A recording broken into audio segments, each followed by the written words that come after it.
Hey people, CzarThwomp here, and welcome to episode 33 of Phoenix Wright Ace Attorney Justice for All. Last time, we were doing some more cross-examinating on Old Bag, and we discovered that she stole La's camera. Now we're gonna keep going.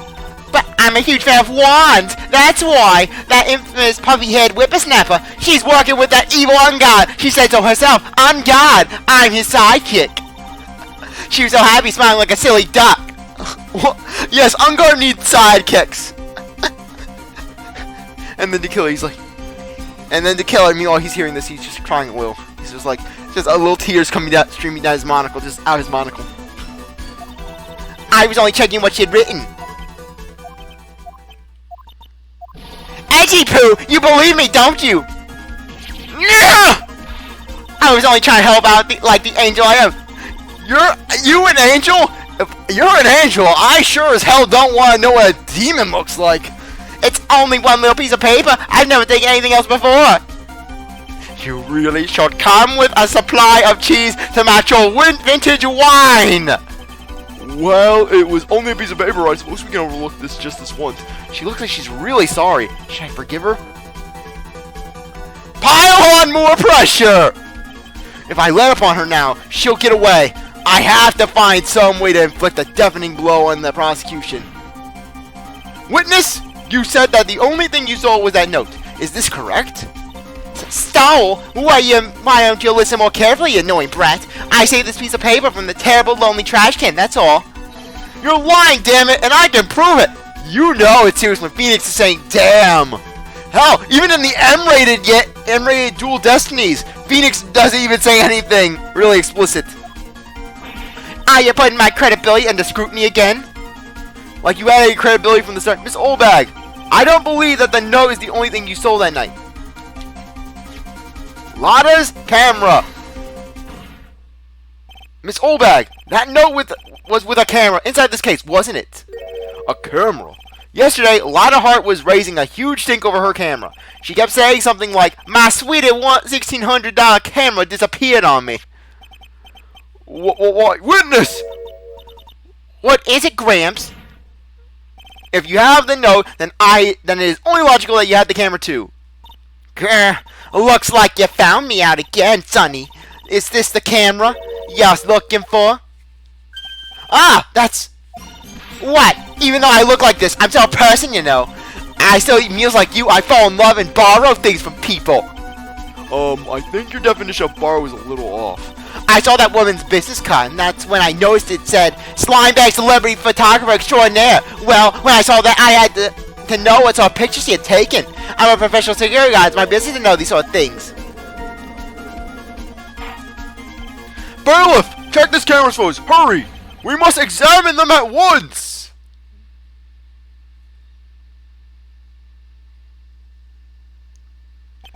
Well, Mr. Edgeworth, what do we have? There is only one photo that seems to be relevant to this case. Please present it to the court. This is the Nickel Samurai. See, I told you, that's the guy I saw. This proves that the witness was not lying earlier about this matter. What does this all mean, Mr. Edgeworth? This photo by itself does not prove that the person in it is the defendant. However, in his own confession, Mr. Ungod clearly said that at the time of the murder, he was still in his Nickel Samurai costume. If that is the case, then this Nickel Samurai is the defendant. How did it come to this? I think this brings us to the end. We have examined every piece of evidence thoroughly. Final comments, Mr. Wright? The court will now consider them before we close. Do you agree that this photo is decisive evidence against your client? If this photo really is decisive, then we're done for. But if I raise an objection here and blow it, then I would put Maya's life in jeopardy. I can't make a mistake here. There's only one road out of this mess. This photo is that lie I took. There's something strange with it. Because, notice how in the Nickel Samurai costume, you can clearly see Matt's feet. However, in Lada's photo, the feet are completely covered.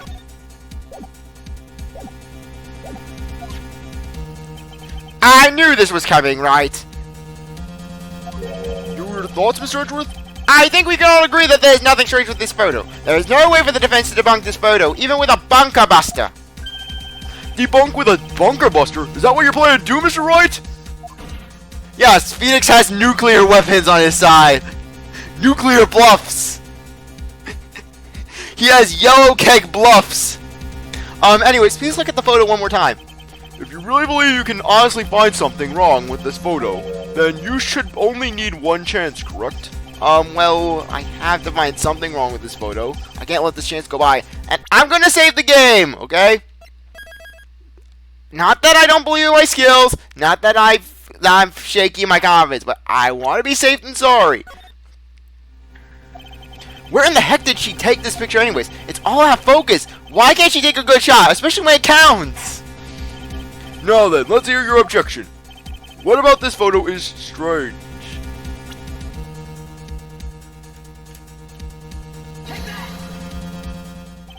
I would like to direct the court's attention to this one area right here. What are you pointing to? His ankles? If you could see this person's ankles, that would be one thing. However, you can't. And? What does this mean? The nickel samurai in this photo could not have been Mr. Ungard. What is the meaning of this? I wonder if you would care to elaborate with an actual facts that is. Let's take a look at the nickel samurai's poster. Please pay particular attention to the area around the bottom of the hakama. His socks. You can see her socks. Exactly. However, in this photo, the nickel samurai is clearly holding his hakama up just to walk. There is one explanation for this. The person inside this costume is clearly much shorter than the defendant. Alright, I think I've turned things around for myself this time. That's curious. Huh? What is? Edgeworth is unusually calm today. That's true. He's just letting the trial run itself as if he's only along for the ride. Along for the ride? What do you mean by that? I can only think that perhaps he doesn't feel under attack at all. He doesn't feel under attack? Then he's not taking any damage.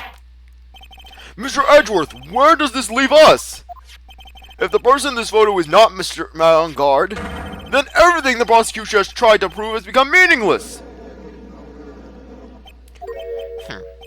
I thought it would come to this. What? Right, I have something I want to ask you. I think you have proven that the person inside this costume is not Mr. Matt Ungard. In that case, who is this a photo of? Who is the person wearing the nickel samurai costume? Don't stress out over this, Phoenix. It's very simple. What you should be focused on is Edgeworth's attitude, don't you think? Yeah, why is he so calm? Mr. Wright, let's hear your thoughts. Who is the person in this photograph? Simple. Adrian. For one thing, they kept on commenting on how short she is. And two, she was the one who discovered the body, so if... Adrian Andrews. If you want to know who that nickel samurai is, it's none other than this woman. And why would you say it would be Miss Andrews? What in the world points you to her? For starters, she's short. And she can freely move in and out of Mr. Ungard's room. Finally, she had dinner with Mr. Ungard that night. And how does that all add up? It means that it makes it very easy for her to get a certain item. A certain knife with Mr. Ungard's fingerprints all over it. The knife that was used as a murder weapon. Why don't you just say what it is you want, Wright? I have to do this now. This is my last chance to turn things around. The defense motions to indict Miss Adrian Andrews in the murder of Juan Corda. It was Miss Andrews who tried to frame the defendant for the crime. Order! Order! Order! It looks like this trial has hit a most unexpected development. Mr. Edgeworth? Yes, Your Honor? This court is issuing a subpoena for Miss Adrian Andrews. A verdict cannot be passed without first hearing her testimony. Alright, this is it. This is kind of bad for us. Huh? What do you mean? If Adrian Andrews is summoned to the court as a witness, it means that the trial will go on for another day. One more day? Ugh! If I don't get a verdict today, then Maya... Now then, we shall set Miss Andrews' testimony for tomorrow. What am I supposed to do? The judge is about to adjourn the court! Raise an objection. Now then. Please, Your Honor, continue the trial. You must pass a verdict today. I can't do that. We cannot hear Miss Andrews' testimony if she's not... Edgeworth and his smug. I abhor wasting such valuable time. Edgeworth. Your Honor, I request that you please continue with today's trial. But we cannot continue due to this unexpected development. Unexpected development? I think you underestimate me, Your Honor. And what do you mean by that? That Mr. Phoenix Wright would slave his way to supponiating Miss Adrian Andrews is all. Happening according to plan, even if Wright was a bit slow to catch on. What?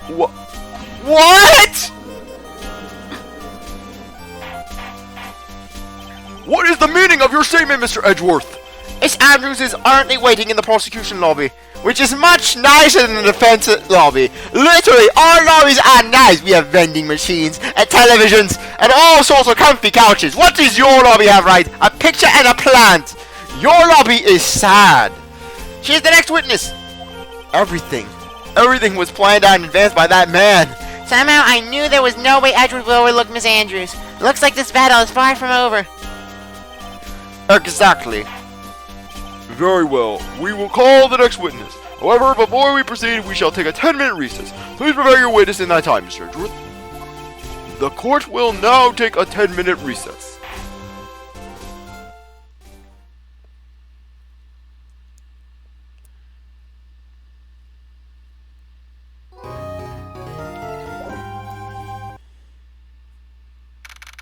March 22nd, 2:14 p.m. District Court, Defendant Lobby Number 3.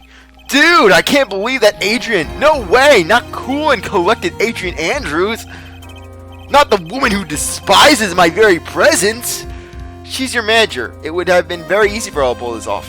The only person who had easy access to the knife you used at dinner was, well, her. So after the ceremony, during the break, huh? I was sleeping like a log the entire time. See, she could have also planted that blood-covered button in your kakama. I love how just Adrian in this picture, she's just standing over Matt. She's just watching him. I'm watching you sleep, Matt. Yes, breathe in, breathe out. It arouses me, Matt. Because she was the one who came in to wake me up? Then, dude, you're saying that it was really her? Sorry. Yes, she's the real killer. She was the one who murdered Juan Corda. But why? I thought she was buds with Juan. She has her own agenda. Her own agenda? What are you talking about? I'm sure you'll see by the time this trial's over and I have to cough.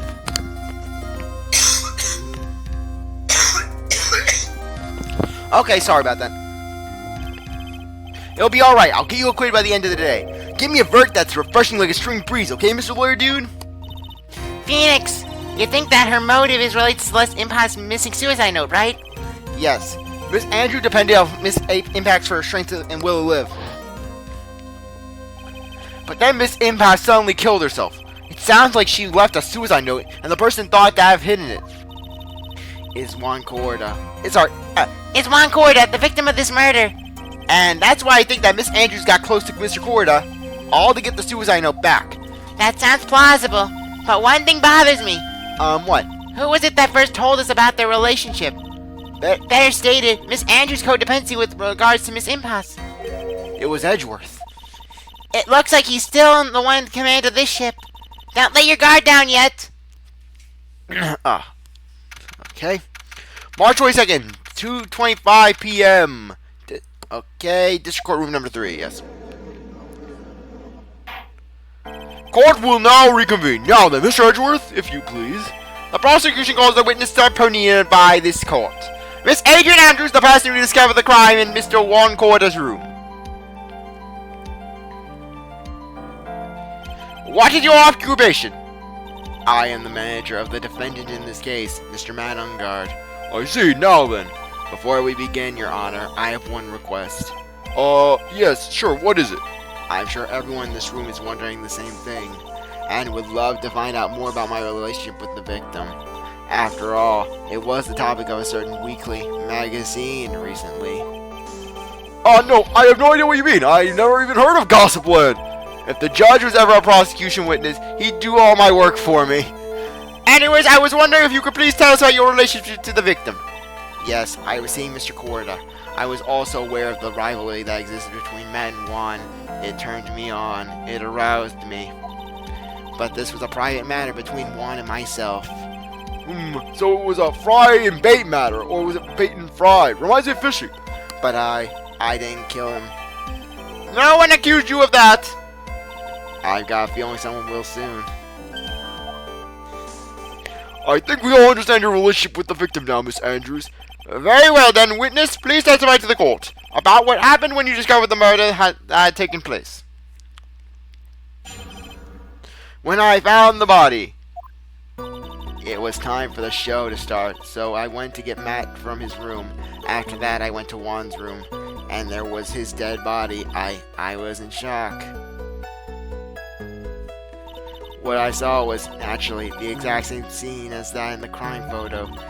I felt as though I was about to faint, so I poured myself a glass of juice. It tasted like rust and piss. It was horrible. You poured yourself a glass of juice? Yes, sadly, I didn't remember not to touch things at the scene of the crime, and I disturbed the crime scene by moving this one thing. And that is when the fingerprints on the wine glass were made, Your Honor. I see. Well, Mr. Wright, you may cross-examine the witness. Phoenix, she is one cool and collected customer, and she has the brains to match. Yes, I know. In order to catch a person like her, you have to avoid head-on confrontations. You should disrupt her pace. Disrupt her pace? She's the type of woman who is easily thrown off by things inconsistent with her thinking, so you have to attack when she least expects it. The instant you let up on your offense is the instant this trial is over, understood?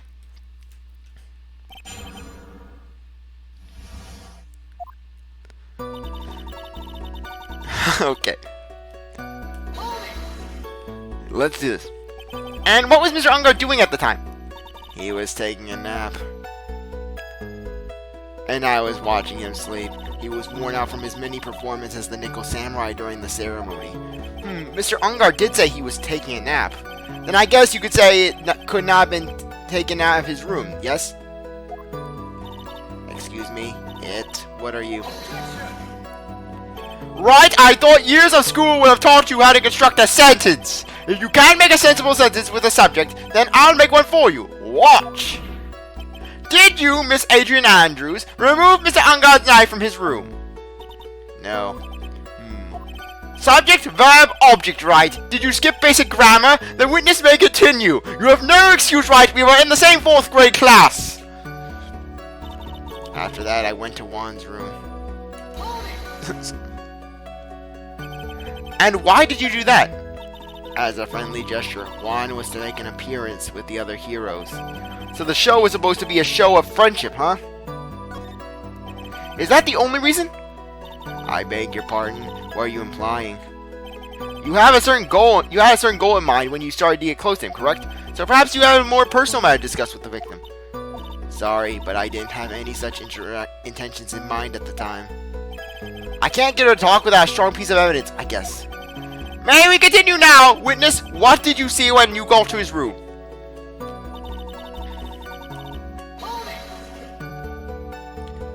You were in shock. What? Was I not supposed to be? Miss Andrews is a very calculating person, and despite how close they were, I doubt she had romantic feelings for Mr. Corda.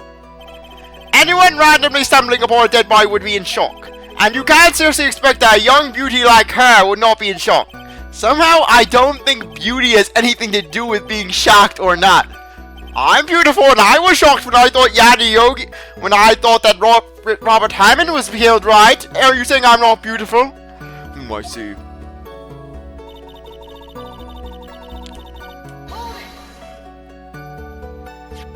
This is the photo you're referring to, correct?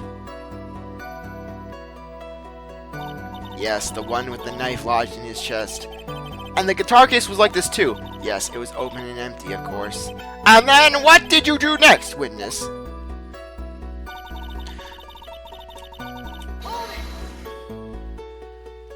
Juice?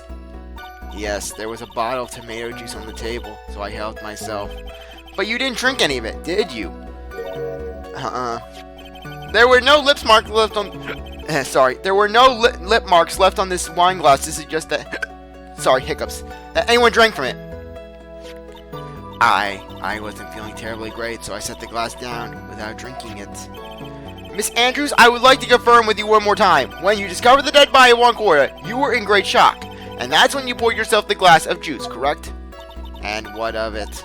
That my mind really was a complete blank at the time. Your mind was a complete blank. I didn't think that was possible for you. Aren't you rude today? I was so dazed I made one careless mistake. That one thing. That one thing? Never mind. It's no big deal. What was she starting to say just now? Miss Andrews, I'm convinced that, as you said, you made a mistake at the scene of the crime. What I really want to know is what this mistake was. Actually, so would I. I'm sorry. It's kind of embarrassing. When I set the glass down the dresser, I accidentally knocked the flower vase over. And here we get to the base of the matter. That could not have happened because the guitar case was only moist on the top. The costume itself, the inside was not wet at all. But flower vase? Are you talking about the one on the floor in this crime photo? This mess of glass shards? It was originally on top of the dresser, but when I bumped into it with my elbow, it fell onto the guitar case. Why did you withhold such an important piece of information? I'm sorry. I thought that since the crime scene was already in disarray, that people would simply assume the vase was just another part of the mess. It looks like yet another fact has come to light here. Please add this and anything else you have to reveal in your testimony. I'm so sorry, but I have nothing more to add. I didn't touch anything else.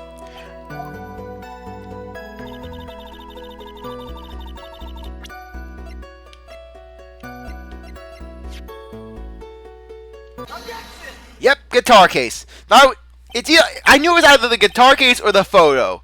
You testified that you knocked the flower vase over. Is this correct? Yes. And are you sure it fell into the guitar case? Is there some problem with what I said? It's not some problem. It's a major problem. It's true that the top of the guitar case was wet with water. However, that's exactly what is so strange. Miss Andrews, you testified that the vase fell onto the guitar case. However, if that were true, the case would have gotten wet on the inside, not the outside. That's very true. Furthermore, there's one other strange thing about this guitar case. And what is that? Let's take another look at the crime scene photo. The remains of this vase are scattered on the floor. And what is wrong with that? If the guitar case was open when the vase fell, the glass shard should be inside, not outside the case. What is your point, Wright? That the case was closed at the time the vase was knocked over? Is that all? No, think back to what Miss Andrews testified to. She said that other than the vase, she didn't touch anything else. Yes, that's right. She did implicitly say that she didn't touch the guitar case. But this whole matter with the guitar case is a dead end. That bright red guitar was found at the studio. It has no bearing on this case at all. That may be it, very well be. However, an empty guitar case does not seem to have no relation to this case. It seems that there is no deeper meaning to the guitar case. Well, Mr. Wright, do you think you need to hear more detail about the guitar case? Make her testify! The empty guitar case. I believe this is a crucial piece of the puzzle. I can't believe anyone would reach for straws like this, but it is you. I can't believe I'm doing this either. Alright, I'll follow along for now. Miss Andrews, please testify to the court about the guitar case. Yes, Your Honor.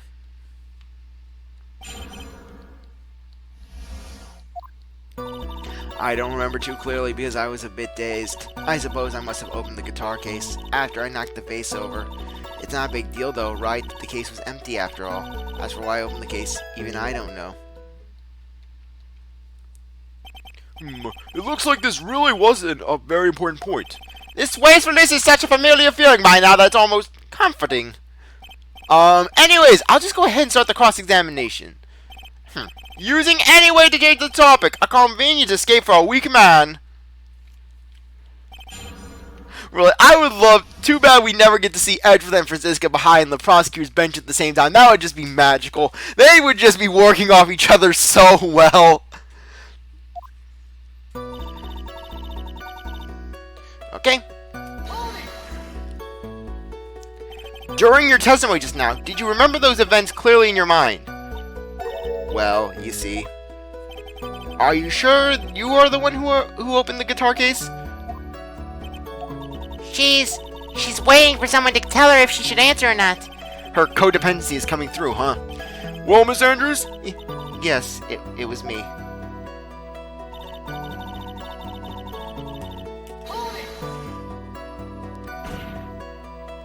So, you opened the guitar case then? Yes, well, maybe. Why did you open the guitar case? Mr. Corder's dead body was right there in front of you, wasn't it? I would think that the first thing you would do is call for help, not open the guitar case. As the witness has said on multiple occasions, when she found the dead body, she was dazed. Maybe I was curious to know if the bright red guitar was all right or not. Maybe I thought maybe the criminal took it. Why would she care about the bright red guitar? But getting back on topic.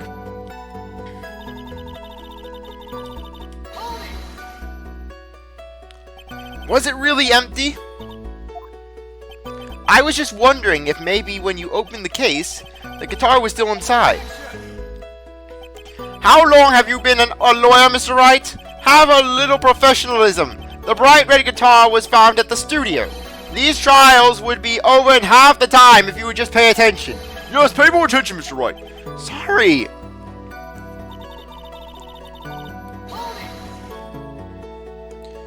Was that because you were shocked and dazed at discovering the victim's body? Yes, that's probably it. I'm not going to get anywhere if I continue pressing her like this.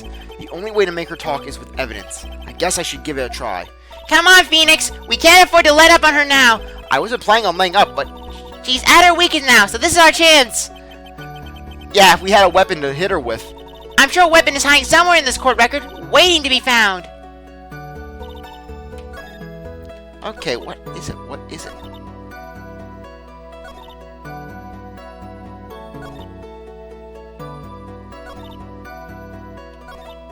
Basically, she opened the case because the costume was inside it. Now you know what? I'm having a little bit of a hard time figuring it out, so I'll have the answer by next episode. Anyways, I really appreciate that you stuck around to watch the episode. You're a great viewer. If you come back to the next one, if you like this video, like, subscribe, share to areas that you want. And with that, I'll see you later. Bye.